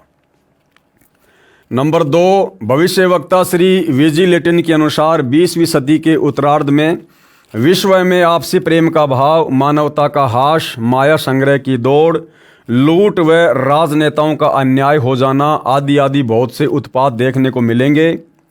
परंतु भारत से उत्पन्न हुई शांति, भ्रातृत्व भाव पर आधारित नई सभ्यता संसार में देश, प्रांत और जाति की सीमाएं तोड़कर विश्व भर में अमन व चैन उत्पन्न करेगी। नंबर 3, अमेरिका की महिला भविष्यवक्ता जीन डिक्सन के अनुसार 20वीं सदी के अंत से पहले विश्व में एक घोर हाहाकार तथा मानवता का संहार होगा। वैचारिक युद्ध के बाद आध्यात्मिकता पर आधारित एक नई सभ्यता संभवतः भारत के ग्रामीण परिवार के व्यक्ति के नेतृत्व में जमेगी और संसार से युद्ध को सदा सदा के लिए विदा कर देगी। अमेरिका के भविष्यवक्ता श्री एंडरसन के अनुसार 20वीं सदी के अंत से पहले या 21वीं सदी के प्रथम दशक में विश्व में असभ्यता का नंगा तांडव होगा। इस बीच भारत के एक देहात का एक धार्मिक व्यक्ति, एक मानव, एक भाषा और एक झंडा की रूपरेखा का संविधान बनाकर संसार को सदाचार, उदारता, मानवीय सेवा व प्यार का सबक देगा। ये मसीहा सन 1999 तक विश्व में आगे आने वाले हजारों वर्षों के लिए धर्म व सुख शांति भर देगा। अब हालैंड के भविष्यवक्ता क्या कह रहे हैं? हालैंड के भविष्य दृष्टा श्री गेरार्ड क्राइसेसे के अनुसार 20वीं सदी के अंत से पहले या 21वीं सदी के प्रथम दशक में भयंकर युद्ध के कारण कई देशों का अस्तित्व ही मिट जाएगा, परंतु भारत का एक महापुरुष संपूर्ण विश्व को मानवता के एक सूत्र में बांध देगा। वह हिंसा, फूट, दुराचार, कपट आदि संसार से सदा के लिए मिटा देगा। अब अमेरिका के एक दूसरे भविष्यवक्ता श्री चार्ल्स क्लार्क के अनुसार 20वीं सदी के अंत से पहले एक देश विज्ञान की उन्नति में सब देशों को पछाड़ देगा। कौन? अमेरिका। परंतु भारत की प्रतिष्ठा विशेषकर इसके धर्म और दर्शन से होगी, जिसे पूरा विश्व अपना लेगा। यह धार्मिक क्रांति 21वीं सदी के प्रथम दशक में संपूर्ण विश्व को प्रभावित करेगी और मानव को आध्यात्मिकता पर विवश कर देगी। अब ये हंगरी की महिला ज्योतिषी बोरिस्का के अनुसार सन 2000 ईस्वी से पहले उग्र परिस्थितियों, हत्या और लूटपाट के बीच ही मानवीय सद्गुणों का विकास एक भारतीय फरिश्ते के द्वारा भौतिकतावाद से सफल संघर्ष के फलस्वरूप होगा, जो चिरस्थायी रहेगा। इस आध्यात्मिक व्यक्ति के बड़ी संख्या में छोटे छोटे लोग ही अनुयायी बनकर भौतिकतावाद को आध्यात्मिकता में बदल देंगे। अब एक चीज़ देखना भाइयों और बहनों, ये जितने भी भविष्य वक्ता हैं, ये जो युद्ध की बातें कर रहे हैं, विश्व में फैलने वाली अराजकता की बातें कर रहे हैं, इन सब का जो समय है सन 2000 के आसपास का है। अब भाइयों और बहनों, हम लोग पहले सुना करते थे जब छोटे छोटे थे, क्योंकि दास का तो 1984 का जन्म है, तो जब दास छोटा था 8-10 साल का, तो सुना करता था, लोग कहते थे 1998 के लिए कि भैया ऊपर से गोला गिरेगा, दुनिया का नाश हो जाएगा, दुनिया ख़त्म हो जाएगी। भाई और बहनों, असल में ये जो परिस्थितियां हैं भविष्य वक्ताओं के अनुसार, ये संसार में सन 2000 के आसपास ही पैदा होनी थी। ये पूरा विश्व 2000 के आसपास विशेष संकट के दौर से गुजरना था। लेकिन भाई और बहनों, उस समय तक सतगुरु रामपाल जी परमेश्वर जी का ज्ञान, उनका प्रचार प्रसार देश और दुनिया में इतना नहीं हुआ था। इसलिए इस महापुरुष सतगुरु रामपाल जी ने भविष्यवाणियों के अनुसार होने वाली उन घटनाओं को उस समय टाल दिया और परमात्मा ने कुछ समय के लिए और आगे बढ़ा दिया उस समय को, विनाशकारी समय को। और उस समय को आगे बढ़ाया तो भाई और बहनों, प्रकृति का हिसाब तो परमात्मा ने भी नियम अनुसार बराबर करना पड़ता है। वो होना था 1998 2000 के आसपास, लेकिन सतगुरु रामपाल जी ने समय को आगे बढ़ा दिया। लेकिन काल के कागजों में तो भैया पूरा करना पड़ता है। उसके लिए 2006 का क्रोथा कांड हुआ। उस समस्या को परमात्मा ने अपने ऊपर लिया जो पूरे विश्व के ऊपर आनी थी। फिर आपने सुना होगा, भविष्य वक्ता कह रहे थे भैया 2012 में दुनिया का अंत हो जाएगा, दुनिया का अंत हो जाएगा। बिल्कुल होना था, लेकिन परमात्मा ने फिर से समय को आगे बढ़ाया कि अभी भी मेरा तत्व ज्ञान पूरे विश्व में, विशेषकर पूरे भारतवर्ष में अच्छे से नहीं फैला है। उस समय को परमात्मा ने आगे बढ़ाया। अब समय आगे बढ़ाया तो परमात्मा ने प्रकृति के नियमों को तोड़ा, लेकिन परमात्मा तो नियम नहीं तोड़ते, युद्ध तो दिखाना पड़ेगा। फिर परमात्मा ने 2014 बरवाला कांड, वो जो हुआ था काल की प्रेरणा से, इन आश्रम वालों के माध्यम से जो होना था बहुत बड़ी तबाही, लेकिन परमात्मा ने हल्के में टाल दिया और 2014 का वो बरवाला कांड होके रह गया। समय को परमात्मा ने फिर आगे टाल दिया कि अभी मेरा ज्ञान पूरी तरह से मेरे बच्चों तक नहीं पहुंचा है। अब भाइयों और बहनों, जो 2028 का समय है, अब ये समय आगे नहीं बढ़ेगा।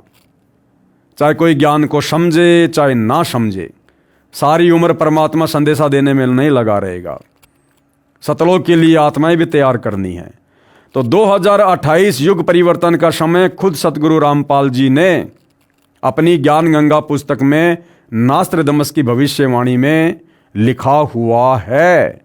और सतगुरु रामपाल जी ने लिख दिया तो भाई फाइनल है। अब ये समय आगे नहीं टलेगा। मुट्ठी भर भी समय हमारे पास नहीं है। हम 2025 के दिसंबर के महीने में जी रहे हैं। 26, 27, 28 मुश्किल से 3 वर्ष हैं। अगर संभल सको तो संभल लेना।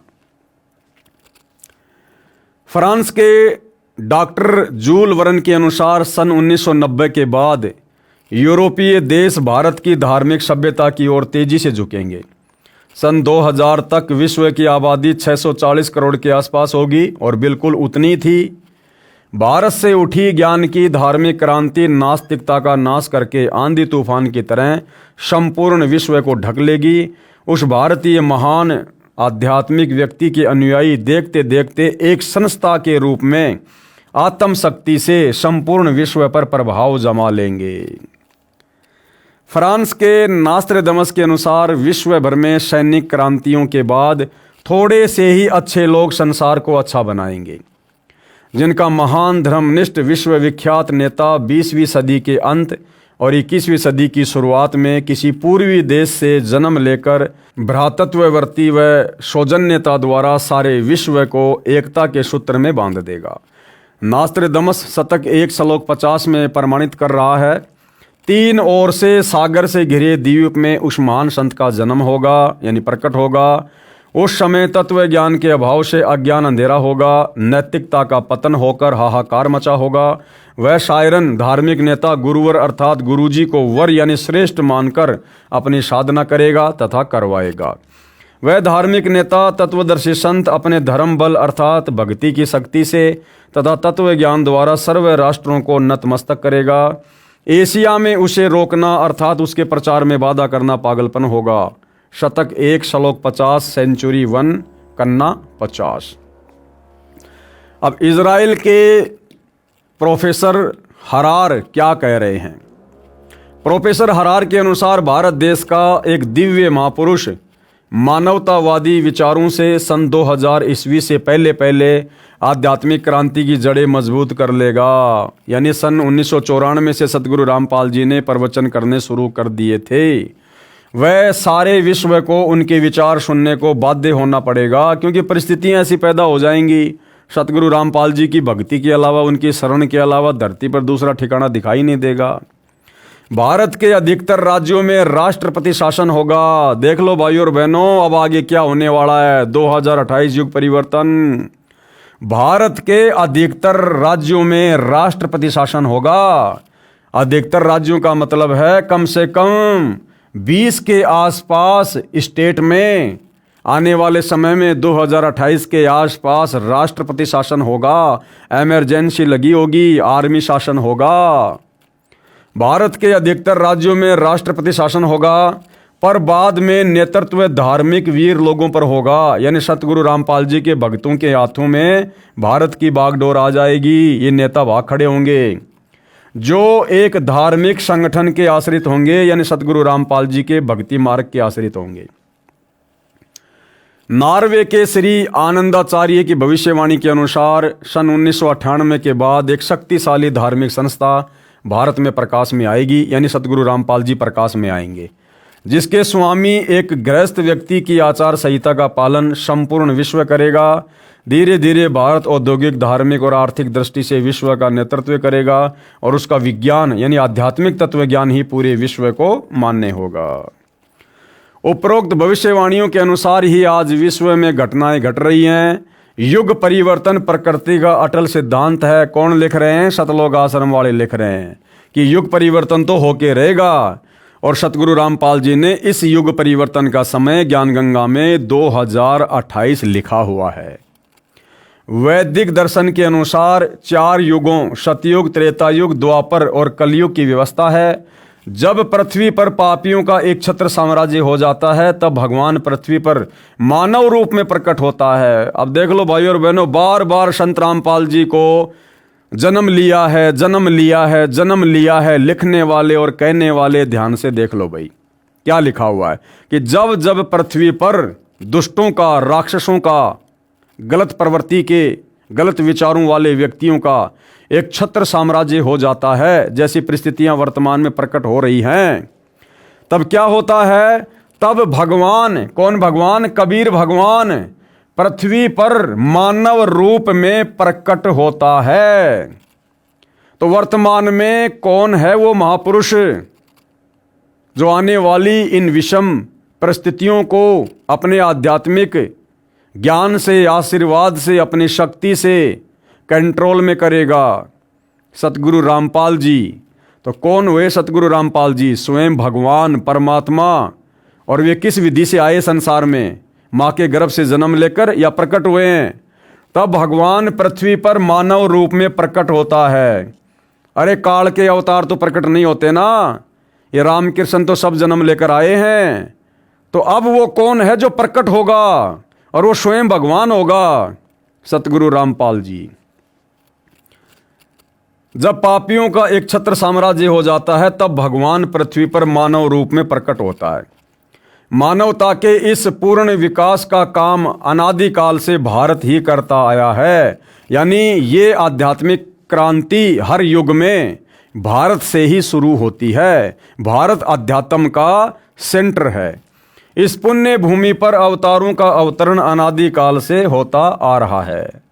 लेकिन कैसी विडंबना है कि ऋषि मुनियों, महापुरुषों व अवतारों के जीवन काल में उस समय के शासन व्यवस्था व जनता ने उनकी दिव्य बातों व आदर्शों पर ध्यान नहीं दिया और उनके अंतर ध्यान होने पर, यानी उनके शरीर छोड़ के जाने पर, दूने उत्साह से उनकी पूजा शुरू कर पूजने लग गए। जैसे रामचंद्र जी त्रेता युग में आए, किसी ने उनको विष्णु का अवतार नहीं माना, उनके साथ में लड़ाई झगड़ा राग द्वेष करने में लगे रहे और उनके जाने के बाद में आज उनके मंदिर बना के पूज रहे हैं। द्वापर में श्री कृष्ण जी आए, उस समय उनकी बातों को किसी ने नहीं सुना, हमेशा लड़ाई झगड़े रखे उनके साथ में, ठंडा पानी नहीं पीने दिया। अंत में बेचारा मथुरा छोड़ के द्वारिका चला गया, वहाँ भी सुख शांति से नहीं रहा। कुछ समय बाद एक शिकारी ने जहरीला तीर उनके पैर में मार दिया, हिरण की आंख समझकर तड़प तड़प कर मौत हुई। और अब उनके जगन्नाथ जैसे बड़े बड़े मंदिर बनाकर मूर्तियां रख के उनकी पूजा की जा रही है। तो लेखक कहना चाहता कि ऐसी गलती वर्तमान में मत करो जो हम पहले कर चुके हैं। अब महापुरुषों का महापुरुष, भगवानों का भगवान सतगुरु रामपाल जी स्वयं धरती पर आया हुआ है। अब इनके ज्ञान को अच्छे से सुनकर समझकर अपने आत्म कल्याण के लिए, परिवार की रक्षा के लिए अब उनकी शरण में आ जाओ। ये भी एक विडंबना है कि हम जीवित और समय रहते उनकी नहीं मानते, अपितु उनका विरोध व अपमान ही करते हैं। कुछ स्वार्थी तत्व जनता को भ्रमित करके परम संत को बदनाम करके बाधक बनते हैं। यह उक्ति हर युग में चरितार्थ होती आई है और आज भी हो रही है। जो महापुरुष हजारों कष्टों को सहन कर अपनी तपस्या व सत्य पर अडिग रहता है, उसकी बात असत्य नहीं हो सकती। सत्य पर अडिग रहते हुए ईसा मसीह ने अपने शरीर में कीलों की भयंकर पीड़ा को झेला। शुक्रात ने जहर का प्याला पिया। श्री राम तथा श्री कृष्ण जी को भी यातनाओं का शिकार होना पड़ा। सजनों, यदि आज के करोड़ों मानव उस परम तत्व के ज्ञाता संत को ढूंढकर स्वीकार कर उनके बताए पथ अनुसार अपनी जीवन शैली को सुधार लेंगे तो पूरे विश्व में सद्भावना, आपसी भाईचारा, दया तथा सद्भक्ति का वातावरण हो जाएगा निसंदेह और होगा। लेकिन आप सतलोक आश्रम वाले भाई, आप क्या कर रहे हो? आप सतलोक आश्रम वाले, सतगुरु रामपाल जी के परिवार वाले, अरे कितना पाखंड फैला दिया तुम लोगों ने उस ग्रेट सायरन के भक्ति मार्ग में। राजनीति जैसा गंदा कर्म तुम लोगों ने शुरू कर दिया। दुनिया के साथ में फालतू का भाईचारा तुम लोगों ने निभाना शुरू कर दिया। परशुराम की जयंती में भक्तों को बैठाकर आन उपासना तुमने शुरू करवा दी। अयोध्या के राम मंदिर में आने वाले काल उपासकों के लिए 1 महीने का भंडारा लगाकर काल उपासना में सहयोग तुम लोगों ने करवा दिया। आनंदपाल जैसे गुंडों की सीबीआई जांच का समर्थन और 5 लाख रुपए देकर परमात्मा के भक्ति विधान को तुम लोगों ने बिगाड़ दिया। संत और गुंडों का समर्थन क्यों भाई? तो तुम लोग क्या कर रहे हो भाई? ठीक है, जैसा लिखा है वैसा ही होगा आने वाले समय में। लेकिन सतलोक आश्रम वालों, आप भी तो सतगुरु रामपाल जी को नहीं पहचान रहे। आप भी तो उनके तत्व ज्ञान को आधार नहीं बना पा रहे। और उनको ना पहचान कर, उनके ज्ञान को आधार ना बनाकर आप भी तो हम सत्सेवकों के ऊपर मुकदमे लगवा रहे हो झूठे। हमें जेल भिजवा रहे हो झूठी गवाही देकर। अपने भगत भाई बहनों के साथ, सत्सेवकों के साथ में तुम लठों से मारपीट करते हो, लाठी डंडों से पिटाई करते हो। तो तुम कब सुधरोगे? तुम कब भाईचारे में आओगे? तुम्हारे अंदर कब ये सद्भावना पैदा होगी जो यहां तुम इस पुस्तक के माध्यम से दुनिया को संदेशा दे रहे हो? वर्तमान का मानव बुद्धिजीवी है, इसलिए उस संत के विचारों को अवश्य स्वीकार करेगा तथा धन्य होगा। वह संत है जगत गुरु तत्वदर्शी संत रामपाल जी महाराज। कृपया पढ़िए संत रामपाल जी महाराज की संक्षिप्त जीवनी जो सर्व भविष्यवाणियों पर खरी उतर रही है। संक्षिप्त जीवनी शब्द उचित नहीं है, संक्षिप्त लीलामय जीवनी, लीलामय, क्योंकि महापुरुष जो होते हैं वो लीला करते हैं। आम प्राणियों की तरह हमें सामान्य जीवन जीते अवश्य दिखाई देते हैं, परंतु उनका वो जीवन लीलामय होता है। तो संत रामपाल जी महाराज जी का संक्षिप्त लीलामय परिचय यहाँ पर लेखक ने लीलामय लिखना चाहिए था, लेकिन लेखक जो भगत है वो अभी सतगुरु रामपाल जी को केवल अपना गुरु मान रहा है, अपना इष्ट नहीं मान रहा। अगर इष्ट मानता तो इष्ट यहाँ पर लीला करने आता है। इष्ट कौन? कबीर। तो कबीर जी लीला में सारा काम करते हैं। तो भाइयों और बहनों, इस विषय के ऊपर हम कल विशेष तौर पर जानेंगे, समझेंगे, और अध्यात्म के साथ साथ हम गहरी शिक्षा भी लेंगे ताकि हम निकट भविष्य में गलतियां करने से बचें, मर्यादा में रहकर भक्ति को सफल करें और अपने मनुष्य जीवन को धन्य करें। तो आज के वीडियो में केवल इतना ही। कल फिर परमेश्वर की सेवा में हाजिर होंगे। तब तक गुरुदेव भगवान हम सबको आशीर्वाद दे, सद्बुद्धि दे। बंदी छोड़ सतगुरु रामपाल जी भगवान की जय हो।